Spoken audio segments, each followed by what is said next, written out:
बिल्ला मिन शैतान जी बिस्मिल्लाह रहमान रहीम। एक तो गल है जी मूँह मैं छिल लिया जी अज ते ਇਹ ਵੀ ਬੜਾ ਨਾ ਗੁਰ ਦੀ ਗੱਲ ਤੁਹਾਨੂੰ ਦੱਸਾਂ ਮੇਰੇ ਜਿਸਲੇ ਵਾਲ ਹੋਵੇ ਸਨ ਨਾ ਵੱਡੇ ਵੱਡੇ ਇੱਥੇ ਵਾਲ ਕਿਸੇ ਦੇ ਐਨ ਕੋਈ ਨਹੀਂ ਤੇ ਫਿਰ ਮੇਰੀ ਲੰਮੀ ਲੰਮੀ ਕੋਈ ਮਤਲਬ ਵੱਧੀ ਹੋਈ ਦਾੜੀ ਵੈਸੇ ਤਾਂ ਦਾੜੀ ਤੋਂ ਅੱਲਾ ਮਾਫ ਕਰੇ ਉਹ ਨਿੱਕੇ ਹੁੰਦੇ ਬਚਪਨ ਚ ਸੁਣਦੇ ਹੁੰਦੇ ਹੱਸੇ कि मौलवी जो कुछ आदा है ना मिंबरे रसूल सल्लल्लाहु अलैहि वसल्लम ते बह के वो कीता जरूर करो लेकिन जो कुछ वो करता है ना वो नेड़े ना जविया है बिल्कुल भी हूँ तो जो कुछ वो करता है तो जो कुछ आदा है भी वो भी आधा भी जड़ा है ना उस तो भी असी दूरों दूरों सलाम भाई दूरों सलाम साड़ी हालत वो है कि बढ़ गया किसी का खोता जड़ा ना वो अंदर गधा डंकी वो अंदर बढ़ गया ते मौलवी तो स्पीकर पते हथ कढ़ ला हौल वला कुव्वत इल्ला बिल्ला जी फतवा लग गया जी इस बंदे ते जिहड़ा जी इहदा खाना ही चार जड़े वक् हो गया वो बंदा बड़ा वो जट जिहा बंदा बेचारा मेरे जिहा मातड़ जिहा वो घबरा गया वो भजया गया मौलवी साहब ये हैवान माल है जी बेजबान है ये मस्जिद मस्जिद भुल के वड़ गया कदी मैंने वड़दियां वेख्या वही गल है कि जी कभी मैंने वड़दियां वेख्या तो मैंने दसो बहरहाल अज तो कोई मेरे ख्याल हूँ सैप्टंबर जा रहा है ना 27 सैप्टंबर है ना सैप्टंबर भी खत्म होने वाला 27 सैप्टंबर है मार्च दे विच जिस वक्त नून लीग ते पीपल्स पार्टी ते अपना अल्लाह भला करे काफ लीग सॉरी नून लीग पीपल्स पार्टी ते नाल मौलवी जज्जा वो सलाम इकट्ठे आन PDM इन्हें बनाई हुई बड़ी जोरों से आई तो इन्हें ऐलान कर दिता कि जी असी तो धरना देना जाके इस्लामाबाद दे विच उस वे रफड़ पै गया जनाब इस्लामाबाद वाले भी तो नाल रावलपिंडी वाले भी वो उस तो बाद वो तपिया ज्यादा वो आया मौलवी क्योंकि ये ना नवाज शरीफ साहब उन्होंने जिस किस्म की उन्होंने लाई हुई है ना आफर वो आफर बड़ी दिलचस्प आई आफर ये लाई हुई है कि मैं बनना प्राइम मिनिस्टर चौथी बारी तो तैन बनाना सदर सदर वास्ते तो तुम्हें पता है कि बड़ा कुछ करना पै पैंदा उस आख्या भी कोई मन वो होवे ना होवे ना एक बारी मैं सदर बन गया इस मुल्क का तो फिर मार के ही लासा इतों फिर मैं बहता ना कदें उस आखे जी सारा कुछ गया ना साइड से बैग पिया मेरा मजहब भी साइड से पिया सब कुछ साइड से पिया मैं तो सदर बनना है वो जनाब मतलब बड़ी अट्रैक्टिव ऑफर थी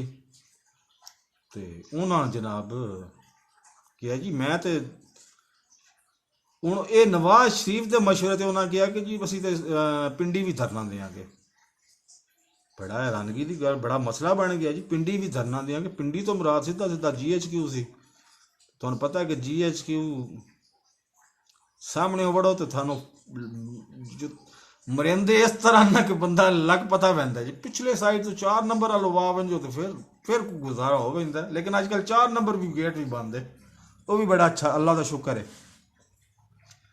अच्छा वो शेख रशीद को लाए शेख रशीद ने जनाब वो धरना शरना सब कुछ कैंसल हो गया और उसी मौके पे पीपल्स पार्टी अलग हो गई जब पीपल्स पार्टी अलग हो रही थी ना उस वक्त मेरी समझ में आ रही थी ये बात लेकिन थोड़ी थोड़ी लेकिन बाद में मुझे मतलब इसी मीडिया से और कहीं से इसी मीडिया से मुझे पता चल गया कि पीपल्स पार्टी की डील हो गई है कुछ कम तर पे एस्टैब्लिशमेंट के साथ मतलब किंग मेकर्स के साथ और जेडे बादशाह बनेंदे ने उन्हां नाल हो गई डील जनाब उस तो बाद करदियां कोई 2-1 महीने पहलों की गल है अपने ख्वाजा आसफ साहब एक नेशनल मीडिया मतलब वड्डा मीडिया वड्डा चैनल उस ते बैठे इंटरव्यू दे रहे हैं ख्वाजा आसफ साहब जेडे सीनियर लीगी रहनुमान उन्हें आख्या कि जी ये बड़ी गलत गल है कि नून लीग जी ना डील नहीं करती पी पीपल्स पार्टी नाल सॉरी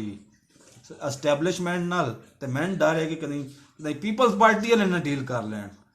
तो मैं ठग 5 मिनट तो बाद ही अपनी वीडियो सुट्टी गल है भाई वीडियो सट्टी के जी डील हो गई जी। उस आख्या जी नहीं नहीं डील कित्थे हो गई जी। अज अज ये साबित हो गया कि डील हो गई है तो ही अज अपना वो आखिरी मरियम नवाज के ते मैं तो इस गलती शामिल कोई ना आस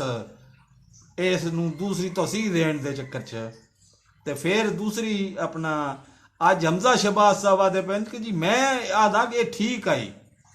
ये लड़ाई पतरेरे की नहीं आपस च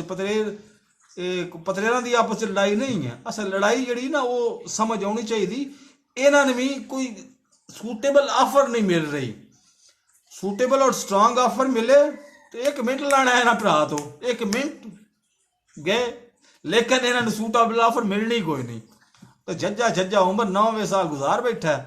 वो आता कि 2 साल और लगा लो, हो सकता है मैं मर जावा जी, ना मरे तो फिर मैं सोचता फिर प्राइम मिनिस्टर बन जाए। ये सीधियां सीधियां ना थले चैनल सबसक्राइब करो, नाल करो बैल आइकॉन दबाओ तो आल नोटिफिकेशन करो ऑन, सीधियां सीधियां तो लाजमी मिलदियां रहसन। अल्लाह हाफिज।